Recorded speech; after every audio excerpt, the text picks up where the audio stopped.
Hello, I have some purple practice book pages torn out for working on Wednesday. If you're keeping up with me on lesson 25, I tore out 133, 134, and also page 135, 136.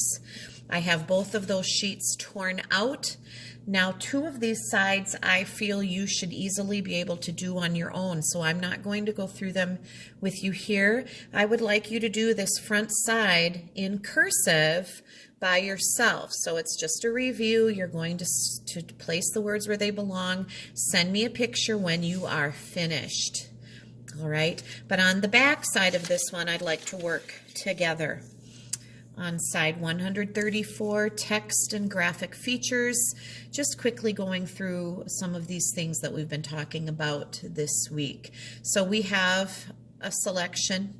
I'm looking at a title at the top. The title is Where Are High Mountains in the United States? And then it says there are several in Alaska, California, and Colorado. Then I see those subheadings or subject headings. The highest peak in the U.S. is the first subject heading. The highest peak in the U.S. is Mount McKinley in Alaska. It is 20,320 feet high. Alaska is home to the 16 tallest peaks in the United States. The next subhead, California's mountains. The next highest mountain is in California. Mount Whitney stands a tall 14,491 feet. Then we come to the Rocky Mountains. Rocky Mountains, the tallest mountain in the Rocky Mountains is Mount Elbert in Colorado. It is 14,433 feet tall. Now, I'm also seeing on the side of this article is a separate, I would call it a chart. The chart is called 10 Tallest California Mountains, and you can see they have the chart organized with the mountain names and their heights. And it looks like, are they put in order? It looks like the numbers are in order from the tallest or the biggest height, the tallest height, all the way down to the 10th tallest. So these are some big mountains, the 10 tallest, but the very tallest is at the top. Mount Whitney, Mount Williamson, White Mountain, North Palisade, North Shasta, Mount Sill, Mount Russell, Split Mountain, Mount Langley, and Mount Tyndall, with all of their numbers there in the 14,000s. Now, the directions do say to do some things on a separate piece of paper, complete a column chart. We are not going to do that today. We're going to go right to these questions. What is the purpose of the three subheads? So here are your three subheads. We've talked about this before. You should be getting comfortable with this. Those subheads are telling you what is in each section of this article. And I am going to write this in cursive today.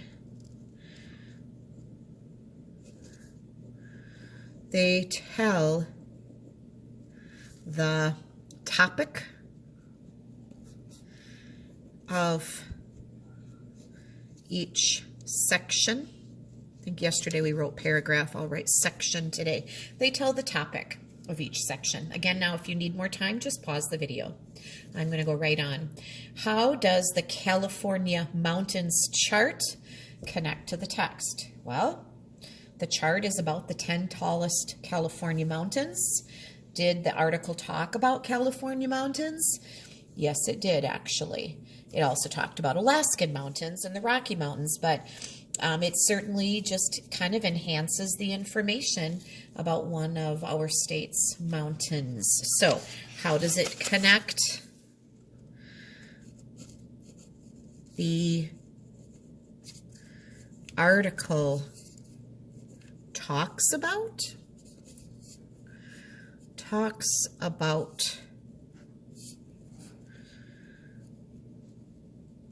mountains. I'm not being very neat today. Mountains. Try to slide this back and forth in California. We'll keep it simple.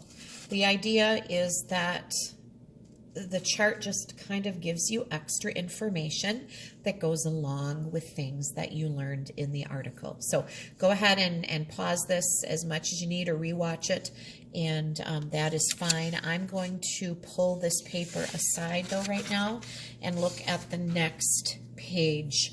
This is page 135. We're talking about prepositional phrases again. I hope that you've been tuning in this week and that you watched the prepositional phrase. I think the Schoolhouse Rock video did a nice job, and Grover added some humor, which is maybe making you laugh, about some prepositions. So we're just going to continue on working this together because it is a little tricky. It's our grammar skill of the week. We're going to underline the prepositional phrase. That would be a group of words that, remember, will start with the preposition word.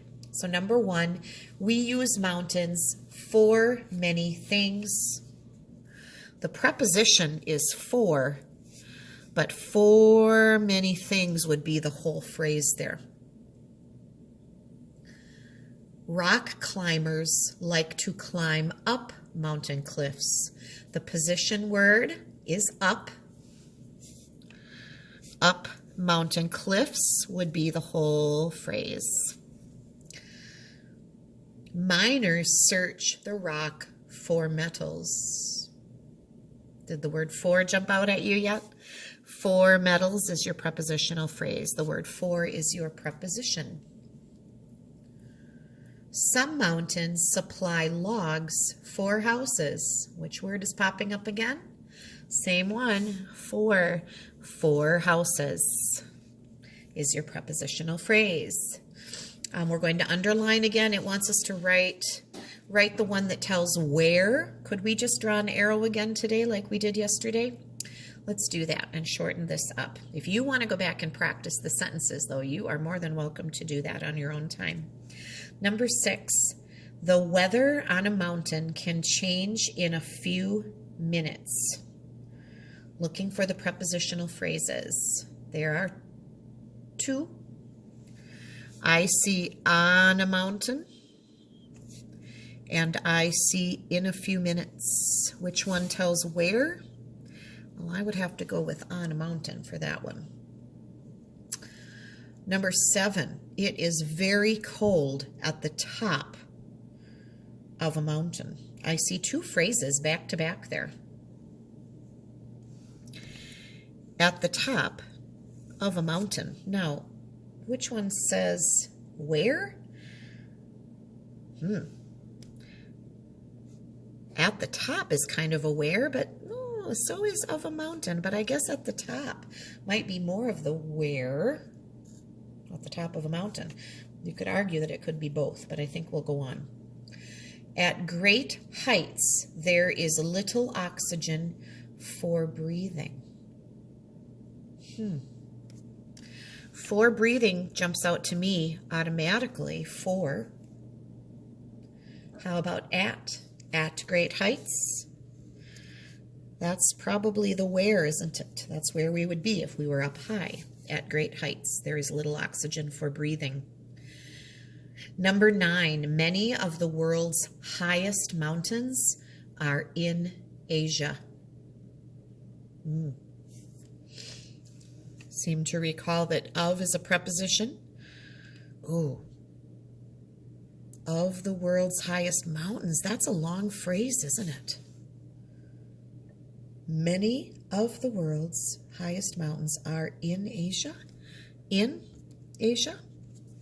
That would be, I believe, your prepositional phrase that tells where.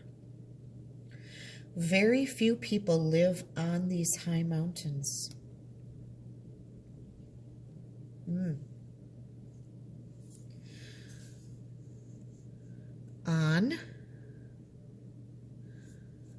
On these high mountains. I'm going with on these high mountains. On would be the preposition. Very few people. I think I'm leaving it at that on that one. I might have to come back and talk to you about that one later. But I think that's where I'm sitting with those, and I feel comfortable with that. Now, on the back side, is a spelling page that you should be able to do on your own as well. Write the basic word that makes sense in the sentence, and then choose a challenge word to use in a sentence. Please remember capital letters and ending marks. And you are more than welcome to try these in cursive. Remember, 4th grade is going to mean cursive on all of your work, so that's why we want to keep practicing this. Now, if you could have Mom or yourself send a picture of this page and 133, the 2 sides that you needed to do on your own, that would be great. Hope my instructions helped you. Let me know if you have any questions. Thank you.